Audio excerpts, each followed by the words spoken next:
دوستوں، کیا آپ لوگوں نے کبھی سوچا ہے کہ آپ کون ہیں؟ میرا مطلب ہے آپ کا لباس، آپ کے بولنے کا طریقہ، یہاں تک کہ آپ کے اپنے دین کو دیکھنے کا نظریہ۔ کیا یہ آپ کی اپنی چوائس؟ کیا کسی دور بیٹھے لیبوریٹری میں بیٹھ کر کوئی آپ کے لیے یہ سب کچھ طے کر رہا ہے؟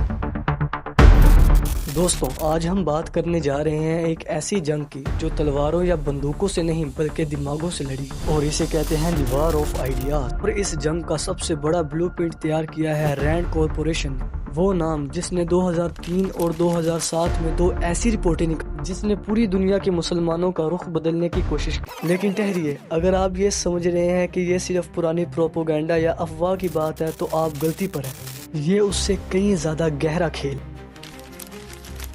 ہم اکثر پروپیگنڈا کا لفظ سنتے ہیں کہ کوئی جھوٹ بول کر ہمیں گمراہ کر رہا ہے، لیکن رینڈ کارپوریشن نے جو کیا وہ کوئی پروپیگنڈا نہیں تھا، وہ تھی اسٹرکچرل انجینئرنگ۔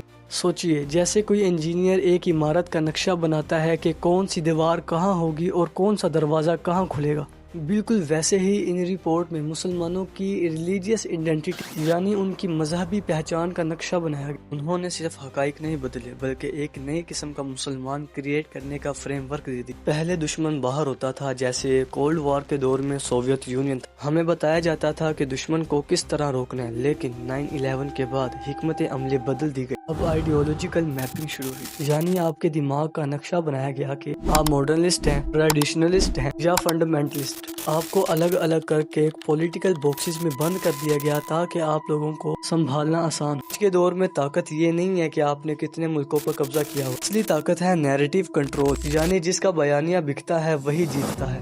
ان رپورٹس کی اہمیت یہ نہیں ہے کہ انہوں نے صرف لکھا کہ دنیا ایسی، بلکہ انہوں نے ایک ایسی ریالٹی پیدا کرتی جو پہلے موجود ہی نہیں۔ انہوں نے مسلمانوں کو ٹکڑوں میں توڑ دیا، ایسے ٹکڑے جو آج سوشل میڈیا کومنٹس میں، ہمارے نیوز چینل کی ڈیبیٹ میں اور ہمارے اسکولوں کے نصاب میں صاف نظر آتی۔ آپ کو کیا لگتا ہے کہ سوشل میڈیا پہ ہونے والی یہ باتیں، یہ ایجوکیشنل ریفارم صرف اتفاق کی بات ہے؟ ہرگز نہیں، ان سب کے پیچھے وہی بلو پرنٹ موجود ہے جو آج سے 20 سال پہلے رینڈ کی فائلز میں نظر۔ اب سوال یہ ہے کہ وہ کون سے باکسز ہیں جس میں ہمیں بند کیا گیا، اور وہ کون سے لیبلز ہیں جو ہماری پیشانی پر لگائے گئے لیکن ہمیں پتہ ہی نہیں چلا۔ اور سب سے بڑا سوال، کیا ہم سچ میں آزاد سوچ رہے ہیں یا پھر اس لیبورٹری کا ایک ایکسپیریمنٹ ہے؟ اب اسی ویڈیو کے اندر ہم پتہ لگائیں گے کہ کس طرح رینڈ کارپوریشن نے مسلمانوں کو ڈیوائیڈ کیا اور کیوں کیا۔ اب ہم اس لیبوریٹری کے پہلے اور سب سے خطرناک کمرے میں داخل ہو رہے ہیں، the architecture of categorisation. Rand corporation کا ایک بنیادی اصول ہے، وہ اسلام کو ایک مونولیتھ یعنی ایک پتھر کی طرح ٹھوس چیز نہیں دیکھتے۔ ان کے مطابق اسلام ایک ایسی بیٹل فیلڈ ہے جہاں پہ الگ الگ سوچ اور تشریحات کی جنگ چل رہی ہے، اور اس جنگ کو جیتنے کے لیے انہوں نے ایک نیا طریقہ نکالا، ہمیں باکسز میں بند کرنے کا۔ سال تھا 2003۔ شیرل برنارڈ نے ایک ایسی فائل پیش کی جسے اس سارے گیم کا آغاز کہا جاتا ہے۔ ان رپورٹس میں مسلمانوں کو 4 بڑے حصوں میں تقسیم کیا گیا۔ یہ تقسیم اس بنیاد پر نہیں تھی کہ کون کتنا پڑھا لکھا ہے، بلکہ اس بنیاد پر تھی کہ کون کتنا ویسٹرن ڈیموکریٹک ویلیوز کے کتنا قریب ہے۔ چلیے ان چاروں کوارڈرنٹس کو گہرائی سے سمجھتے ہیں۔ ان میں سے شاید کسی باکس میں آپ کو بھی فٹ کرنے کی کوشش کی گئی ہے۔ سب سے پہلے آتے ہیں سیکولرسٹ۔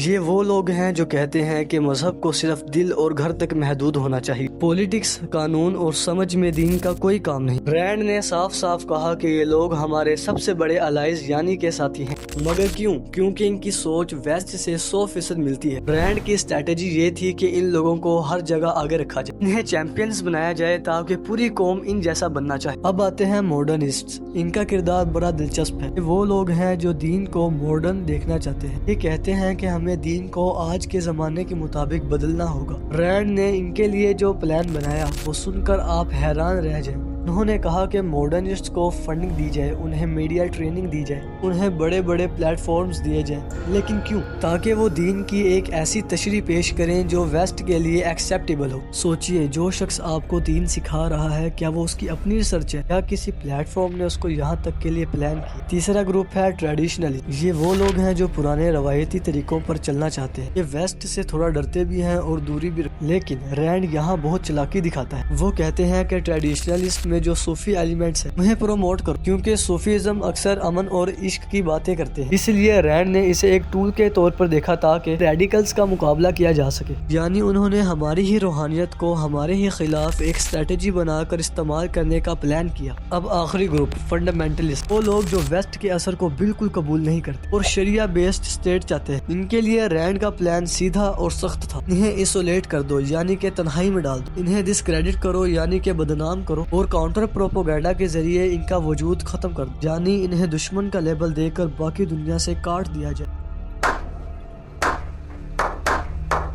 لیکن دوستو، اس پوری کیٹیگریزیشن کا سب سے بڑا اثر کیا ہوا؟ ایک نئے لفظ کا جنم، ماڈرنیٹ مسلمز۔ آج ہم ہر جگہ سنتے ہیں کہ ماڈرنیٹ بنو، لیکن کیا آپ کو پتا ہے کہ ماڈرنیٹ کون ہے؟ یہ ایک مذہبی ڈیفینیشن نہیں ہے، بلکہ یہ ایک پولیٹیکل چیک لسٹ ہے۔ اگر آپ رینڈ کے ان 4 باکسز میں سے اوپر والے 2 میں فٹ آتے ہیں تو آپ ماڈرنیٹ ہیں، اگر نہیں تو آپ ایکسٹریمسٹ ہیں۔ رینڈ نے اندر بیٹھ کر یہ فیصلہ کر لیا کہ مسلمانوں کے اندر کون ونر ہوگا اور کون لوزر، پیسہ کسے ملے گا، مائک کسے ملے گا اور جیل میں کون جائے گا۔ لیکن کیا یہ صرف کاغذوں پر تھا؟ ہرگز نہیں، یہ آپ لوگوں کے گھروں تک پہنچایا گیا۔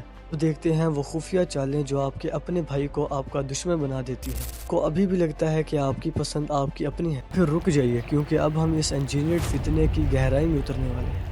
دوستو، رینڈ کارپوریشن نے یہ گیم پلان کسی خواب میں نہیں دیکھا تھا۔ انہوں نے بس اپنی چپ بورڈ میں سے وہ پرانی فائلز نکالی جس نے سوویت یونین جیسی سپر پاور کے ٹکڑے ٹکڑے کر دیے تھے، اور اسے کہتے ہیں کولڈ وار فارمولا۔ لیکن ٹارگٹ اب کوئی ملک نہیں بلکہ آپ کا دماغ ہے۔ پہلا قدم، ایسے مسلمان تھنکرز ڈھونڈو جن کی سوچ مغرب سے ملتی ہو، انہیں فنڈنگز دو، ایوارڈز دو اور میڈیا پر ہیرو بنا کر پیش کرو۔ آواز مغرب کی ہوگی لیکن چہرہ اور زبان آپ کے اپنے بھائی کی، تاکہ آپ کو شک بھی نہ ہو۔ کیا آپ کو نہیں لگتا کہ آج کل کچھ خاص انفلوئنسرز کو اتنی ہائپ کیوں مل رہی؟ دوسرا قدم، میڈیا سیچوریشن۔ ہر مووی، ہر ڈرامہ اور ہر سکرول میں ایک ہی نیریٹو بھر دو۔ جب آپ صبح سے شام تک ایک ہی چیز دیکھیں گے تو آپ کا دماغ اسے نارمل سمجھنا شروع کر دے گا۔ یہ اتفاق کی بات نہیں ہے کہ آج کل مذہب کا مذاق اڑانا ایک فیشن بن چکا ہے، لیکن یہاں ایک بہت بڑا ٹویسٹ ہے۔ رینڈ نے کہا کہ ان موومنٹس کو پیسے دے کر خود کھڑا کرو، لیکن جیسے ہی لوگوں کو پتہ چلتا ہے کہ اس کے پیچھے باہر کا پیسہ ہے تو وہ اسے ریجیکٹ کر دیتے ہیں۔ نتیجہ کیا؟ وہ آگ جو بجھنے چلی تھی مزید بڑک اٹھتی۔ لیکن اگر میں آپ سے کہوں کہ یہ سب تو صرف شروعات ہے، ایک ایسی چیز ہے جو میڈیا اور فنڈنگ سے بھی زیادہ خطرناک، جو سیدھا آپ کے آنے والی نسلوں کے ڈی این اے میں بدلاؤ لے،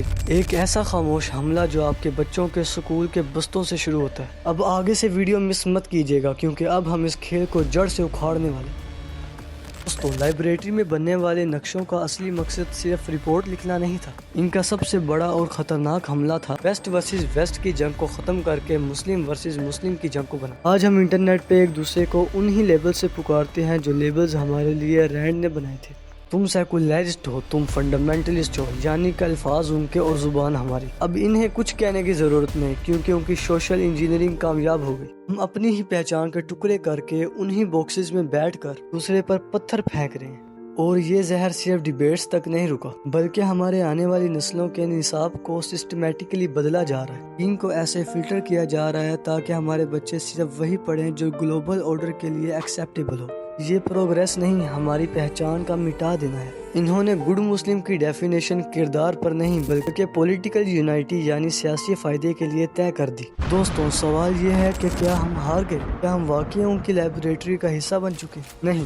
جب آپ کو پتہ چلتا ہے کہ گیم کیا کھیلی جا رہی ہے تو آپ اس گیم کا مہرہ بننا چھوڑ دیتے ہیں۔ اپنے نقشے خود بدلنے ہوں گے۔ ان کی لائبریٹریز اور بلو پرنٹس چاہے کتنے مرضی خطرناک ہوں، ہماری اس بنیاد کو نہیں ہلا سکتے جو کسی فائل میں نہیں بلکہ ہمارے دلوں میں لکھی۔ کیونکہ آج سے 100 سال پہلے حکیم الامہ حضرت علامہ اقبال نے ان خفیہ نقشوں کو اسی وقت پھاڑ دیا تھا جب انہوں نے سوئی ہوئی قوم کو جھنجھوڑتے ہوئے کہا تھا، چین و عرب ہمارا،